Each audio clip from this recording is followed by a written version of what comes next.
Hello everyone, this is Jansi. Welcome back to my channel. It's my amazing vlogs. Today's vlog last వీడియోలో చెప్పాను కదా tea box నుంచి trial pack మా sister పెట్టిందని. So నేనైతే బెంగళూరుకి వచ్చేసాను అనమాట. సో ఇప్పుడు టేస్ట్ ఎలా ఉంటుంది, ఏంటి, ఎన్ని ఫ్లేవర్స్ వచ్చాయి అనేది ఈ వీడియోలో చూసేద్దాం.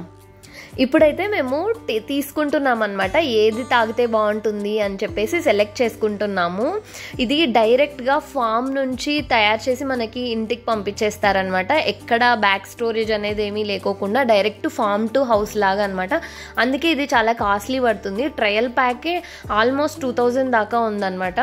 ఇక్కడ పంజాబ్ చాయ్, ఖడక్, చాలా డిఫరెంట్ అన్నీ ఇచ్చారనమాట. బాంబే, అలాగే కాశ్మీరీ, సాఫ్రాన్ రోజు, అన్ని ఫ్లేవర్స్ ఉన్నాయి. మేమైతే ఈరోజు కోల్కతా స్ట్రీట్ చాయ్ తీసుకుందామని చెప్పేసి ట్రై చేద్దామని చెప్పేసి అయితే పిక్ చేసుకున్నాం అనమాట. స్ట్రీట్ చాయ్స్ చాలా బాగుంటాయని నా ఫీలింగ్. అందుకని కోల్కతా వాళ్ళది ఎలా చేస్తారు ఏంటి అనేది అయితే పిక్ చేసేసుకున్నాం అనమాట. ఇక్కడ ఇంగ్రీడియంట్స్ కూడా ఏవి యాడ్ చేసిండారు చూడండి. న్యాచురల్గా టీ లీవ్స్ నుంచి తయారు చేసిండేదన్నమాట. ఇక్కడైతే టీ బాక్స్ వల్ల ప్రామిసెస్ అయితే ఇక్కడ చూపిస్తున్నారు. చాలా ఫ్రెష్గా ఉంటుంది. డైరెక్ట్ ఫామ్ టు కప్ అనమాట. ఇక్కడ ఇంగ్రీడియంట్స్ కూడా చూపిస్తున్నాను చూడండి. జస్ట్ టీ లీవ్స్, అలాగే గ్రీన్ కార్డమన్స్ అండ్ జింజర్, సాఫ్రాన్ అంతే. ఒకసారి కట్ చేసి ఇందులో టీ పౌడర్ కూడా ఎలా ఉందో చూసేద్దాం. టీ పౌడర్ వేసుకోవడానికి కూడా వాళ్ళే ఒక స్కూప్ అయితే ఇచ్చారు, స్టెయిన్లెస్ స్టీల్ది. చాలా బాగుంది అది కూడా. అలాగే ఒక గిఫ్ట్ ఐటమ్ లాగా ఒక కప్పు కూడా ఇచ్చారనమాట. కప్ కూడా ఎలా ఉంటుందైతే బయటికి అయితే మనకు కాలదు, లోపల టీ వేడిగా ఉంటుంది. అలాంటి కప్ ఇచ్చారు, చాలా బాగుంది. ఆల్రెడీ నేనైతే చూపించాను లాస్ట్ వీడియోలో. ఇక్కడ చూసారు కదా టీ పౌడర్ ఎలా ఉందనేది. ఇది స్కూప్ అనమాట, చిన్నది ఇచ్చారు.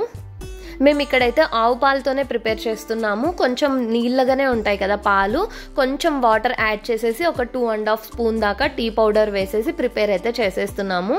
నేను టీ ఎలా ప్రిపేర్ చేస్తాననేది కొన్ని లాస్ట్ వీడియోస్లో అయితే నేను షేర్ చేశాను. మనం టీ స్టాల్లో ఎప్పుడైనా అబ్జర్వ్ చేస్తే ఒక గరిటెతో పైకి గ్లాస్ యూజ్ చేస్తారు అనుకుంటా వాళ్ళు, ఒక పైకి ఇలా ఎత్తి వేస్తూ ఉంటారు. అలా ఎత్తి వేయడం వల్ల ఫ్లేవర్స్ అన్ని బాగా మిక్స్ అవుతాయి అనమాట. మనకు టేస్ట్ కూడా డిఫరెన్స్ ఉంటుంది, అలాగే కలర్లో కూడా చాలా డిఫరెన్స్ ఉంటుంది. ఒకసారి మీరే కంపేర్ చేసి చూడండి. ఇది ఖచ్చితంగా ఫాలో అయితే టీ చాలా టేస్టీగా ఉంటుంది. నాకైతే కొంతమంది కమెంట్ చేశారు చాలా బాగుంటుంది ఇలా తిప్పి చేయడం వల్ల అని చెప్పేసి.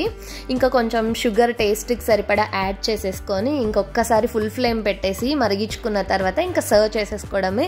కలకత్తా చాయ్ అయితే రెడీ అయిపోయింది అనమాట. చాలా టేస్టీగా ఉంది. నాకైతే ఈ ఫ్లేవర్ చాలా బాగా అనిపించింది. మనమైతే కోల్కతాకి వెళ్ళి అక్కడ స్ట్రీట్స్లో అయితే తాగలేం కాబట్టి ఇలా ఆర్డర్ చేసుకొని తాగేసామన్నమాట. ఇంకా టీ అయితే రెడీ అయిపోయింది కదా, సర్వ్ చేసేస్తున్నాను. చాలా టేస్టీగా ఉంది కోల్కతా స్ట్రీట్ చాయ్. టీ చేసేటప్పుడు ఈ టిప్స్ని ఫాలో అవుతూ చేయండి, బాగా టీ ఎంజాయ్ చేయండి. అలాగే ఈ వీడియో నచ్చినట్లయితే లైక్ చేయండి, షేర్ చేయండి. అలాగే ఎవరైనా కొత్తగా చూస్తున్నట్లయితే please consider subscribe. Thanks for watching. Take care. Next వీడియోతో కలుస్తాను. బాయ్.